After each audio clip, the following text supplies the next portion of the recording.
Yes, actually, what you read out, no, from this WhatsApp note, it would immediately suggest to us, and particularly, I'm talking about myself, that it's such a daunting task, it's nearly impossible, and therefore, we rather keep quiet than talking about it, because whichever way you express it, the old thief is always back, which is me, and which is what is part of the problem. However, Kamalji, when I saw the note from you, I thought that this is also an opportunity for some of us to express uh, the obstacles or difficulties that we face while trying to live the teaching, as it were. um, so this shouldn't be taken as black and white, that either you live the teaching entirely and you are with the flow all the time, or you are so totally absorbed by the tricks of the mind that you don't live the teaching at all, so don't make any effort. So so I hope that I'm getting across that the spirit of my expression is that while I'm part of the failure which we express, but nonetheless one does in one's own humble way make the effort to absorb what one has been reading, in my case for over past 30 years, attending so many retreats, talking about it, even discussing this in the classroom sometimes, because I use Krishnamurti's material sometimes in my classes quite actively. So with that sort of um, caveat, if you like, I would like to very briefly, because I'm aware of shortage of time that we have. No, as a very dutiful student, Kamalji, I took your command, and I jotted down some bullet points, because I thought that would also make my task easier.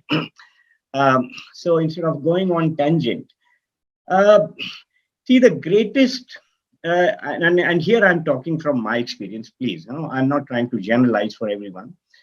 Um, but the greatest, difficulty that I have experienced in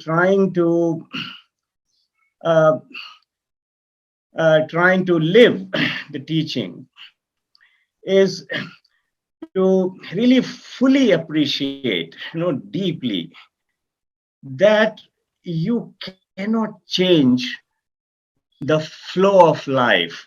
The flow, the flow of life goes on, and the moment we offer resistance to that, hmm, there is a problem. However, in I think in just saying, sometimes we read this and we often make that statement, let just flow with life as it is. Uh, just stay with what is. Don't try to go into what ought to be, because that is where the mental labeling starts, and all the thought patterns start, and so on. I think there is a great likelihood of being misunderstood there, of being inactive, of being totally passive. In this context, I would like to make a distinction between reacting immediately to a negative situation, or to an explosive situation where there is an egoic reaction immediately, and that must be differentiated from a response which comes from awareness, if we are aware. So uh, you know uh, uh, going with the flow or staying with what is uh, does not always mean being just silent, because sometimes forced silence could be very oppressive, and it has all these negative repercussions which come back to us later. So I think even after repeated failure, by making reactions and then later on thinking about it. So I think we should appreciate the distinction between uh, a reaction which is egoic to the flow of life against a response which may be natural and which cannot be predicted. You cannot design, you cannot premeditate the response to a situation. So that was point number one. uh, the point number two is closely related to this, and I'll just read the 4 lines I have written, to save time. I say, to live with the teaching essentially means to let go of the idea of controlling your life. We always have this hidden or explicit anxiety to regulate and control our lives according to our plan. So, there's always a hidden desire or a subtle kind of intervention here trying to regulate our life. Although technically, we all know that you can't just do it. There's no me, there's no center which can regulate. But that is what we know theoretically. However, in really living life, there is always anxiety, desire, maybe not so obvious, but hidden, to regulate our life. And when we try to do that, we fail to appreciate deeply that things or events happen not on the basis of mentally controlled or mentally imagined cause and effect relationships, but they just happen as they do. But somehow we fail to deeply appreciate that, and therefore always want to regulate, control, right? And impose levels of what is good, what is bad, what is right, what's wrong for me. So that is an everyday challenge for me, right? With your permission, maybe I can take 2 minutes more and Yes, right. carry on, Mukesh, carry on. Okay, good. Then uh, the third point, which somehow bothers me, and while trying to live the teachings, is that the world that one lives in, where you are bombarded with media, with images, explosive images, information, flow of information all the time. And I do know that even some of our friends, long-standing friends within the KFI circle, of course, outside, they also uh, write blogs, or they comment on political uh, situations, social situations, and so on. So, in short, I think there is somewhere in the corner of our mind a desire or anxiety to change the outer world, to change the social world, institutions, somehow intervene there, make our impact felt, and so on and so forth.